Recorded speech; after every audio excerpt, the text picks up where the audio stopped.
All right, I've been meaning to get around to my Napoleonic Austrians for showcasing a unit. I haven't done this in since I've redone my channel. I love the Austrians. That was the first Napoleonic troops I began collecting when I was a kid. When I was about 11 years old, 12 years old. I built Napoleonic Austrians. I've been gaming with them ever since. Now at my age, in my 60s now, and I have basically collected for Volley and Bayonet rules pretty much every army of the Napoleonic era, including the Ottomans and Persians. But the Austrians were my first love in Napoleonic gaming, and just kind of wanted to showcase one of my major units. And of course, we utilize Volley and Bayonet rules in my gaming group, so that means that every large base of infantry is an infantry brigade of anywhere from 1,500 to 3,500 men. A single cavalry stand with a single figure represents a one strength point of 500 cavalry.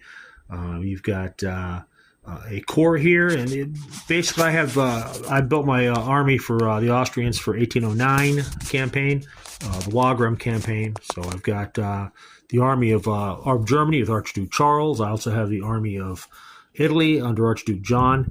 So I have 6 of the 7 Austrian Corps for the 1809 campaign. I do not have the Austrian 7th Corps under Ferdinand, which went up into Poland. But if I wanted to play a Polish campaign for 1809, I certainly have the miniatures I can borrow from one of my other Austrian Corps, and I can go ahead and recreate those battles with Archduke Ferdinand. I also have the Polish army under Poniatowski and the Saxons, so I can have no problem playing with that. Anyway, back to this. I have I'm highlighting the 3rd Corps of the Austrian army, which is assigned to the Army of Germany under the Archduke Prince Friedrich of Hohenzollern-Hechingen, and the Archduke Friedrich was basically, I'll refer to him as Hohenzollern from now on, had command of the 3rd Corps during the 1809 campaign. In 1805, he gained some fame by actually managing to escape the debacle at Ulm, where General Mack was surrounded with the bulk of the Austrian field army at Ulm and forced to surrender. Hohenzollern actually escaped the French net and evaded capture, and brought several Austrian units intact out of that fiasco. So he gained a little bit of fame for that. In 1809, he was given command of the 3rd Corps. He was at the Battle of Teugn-Hausen, where he basically clashed with the French, primarily Davout's corps, and he acquitted himself well, did not win the action, but he was later, due to his hard fighting at Teugn-Hausen, was given command of 2nd Corps, and then rose to fame again at the Battle of Aspern-Essling, where he achieved a tactical victory over Napoleon's forces at Aspern-Essling. He was then switched back over to command of his 3rd Corps, which is the corps shown here for the 1809 campaign. And Hohenzollern again participated in the Battle of Wagram, where he was given a difficult task of an assault on the French right flank, which he actually came close to shattering the French right when Napoleon launched a massive cavalry counterattack that saved the day and basically neutralized the threat. But Hohenzollern continued his career with honor, and was basically a figure in the Austrian military and politics until his social life, until his death in 1844.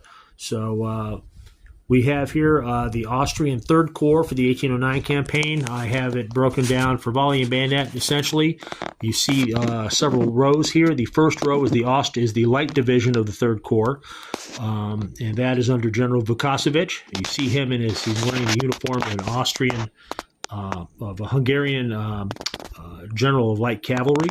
That would be the figure in the command casting in the front. On Volley and Bayonet, command and control is important.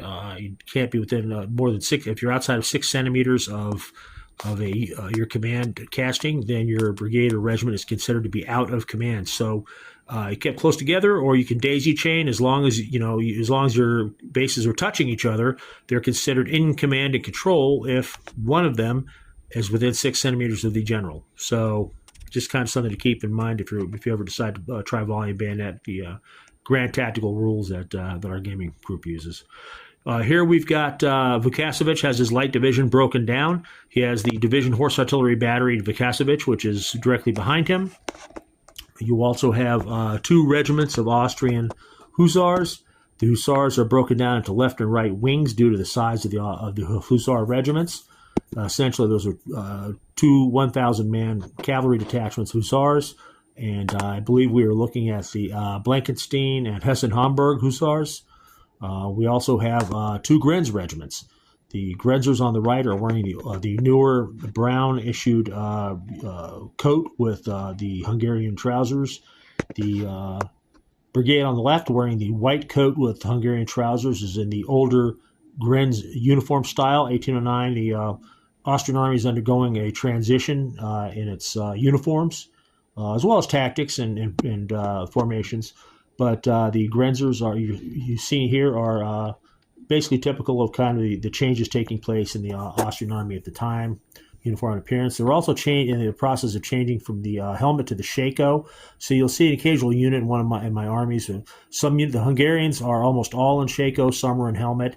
Fewer in helmet. The Austrian German infantry, which would be anything non-Hungarian, would be in the helmet mainly. But there are some again in shakos, which they receive the newer uniform issue. So here's the light division, broken down into basically 2 operating brigade elements, each brigade made of a Grenz regiment and a Hussar regiment. And the division light artillery, horse artillery battery, under the command of the division commander, can be utilized where it's needed.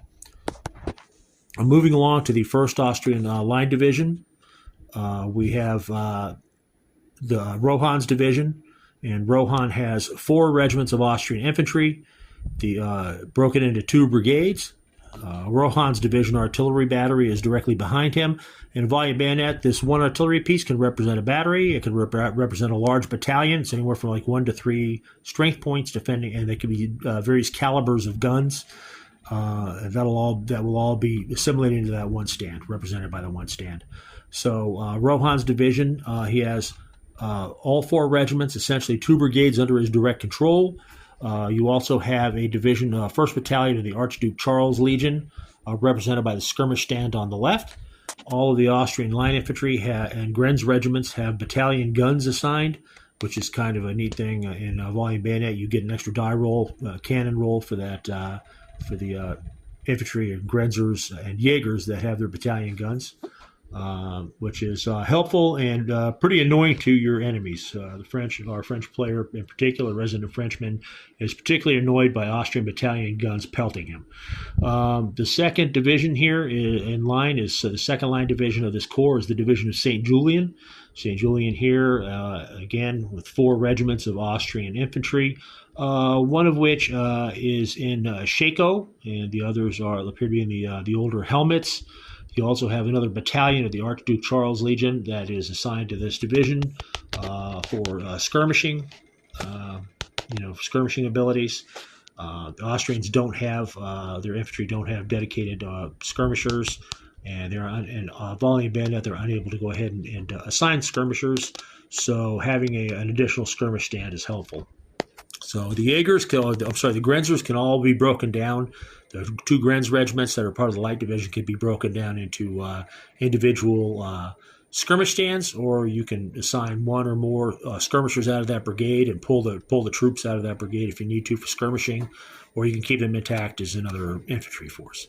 So St. Julian's division, again another division of 4 regiments line, very powerful. The Austrians had large infantry regiments, that had a lot of staying power. The best thing to do with them is basically put them in a hunker. Either don't maneuver too much. Don't especially with like Volley and Bayonet actually shows. They're liable to fall into disorder. You're going to have some issues with that. And their morale is not the best. They're best when probably fighting in the defense. I would hunker down behind a terrain feature on top of the hill or something and absorb whatever's coming at you and throw everything you have into a attack once the enemy has made their play. the final, that was St. Julian's Division. The final element here is the Corps Reserve. I have the Archduke Hohenzollern-Hechingen himself, Prince Friedrich, and he has his Corps Artillery, which is a heavy battalion, a large battalion of heavy guns. This Corps Artillery can be used to support any of the three division elements of the Corps. You also have two brigades of, I believe they're Graz and Upper Austrian Landwehr. You can see the uniforms are different from the standard Austrian line uniform. The Grenzers were pretty much a come-as-you-are party during the 1809 campaign. Some of the units were better equipped than others. These two are fairly well equipped for Grenz standards. You can see some elements are wearing, civilian hats, coats, but these are both fairly well equipped units. The Graz Landwehr and the Upper Austrian Landwehr, being atypical in that they're pretty well uniformed, pretty well armed. And, some of the Austrian Landwehr, it was an iffy performance. Some fought very well, very credibly during the 1809 campaign for basically civilians and arms and, not having the approval of the Austrian army per se, who didn't really like the idea of the Landwehr interfering in army affairs. But in the end, they were highly useful, and it turned out a battalion of Landwehr was, for the following campaigns in 1813-14, a battalion of Landwehr, it was normal to be attached to every Austrian line infantry regiment. And even in 1809, it would form reserves that were useful for a large infantry regiment. The Army of Italy under Archduke John had a little bit more. It was more problematic. The losses that they had on the Piave and Sasio, and the battles along the way, and being pushed out of Italy by the time John had fallen back into Austria-Hungary proper and was able to start receiving enough Landwehr and Hungarian insurrection and Croatian band reinforcements. It was there were too few regulars around to corset the militia properly, and so the Landwehr didn't have as good as a result as they had achieved in the campaigns in Germany and during the Wagram campaign. But still, they were highly useful, and at times they would rise to the occasion. And so that I'm sure in the end they did their duty. But anyway, here is Hohenzollern's Third Corps of the Austrian Army during the 1809 campaign.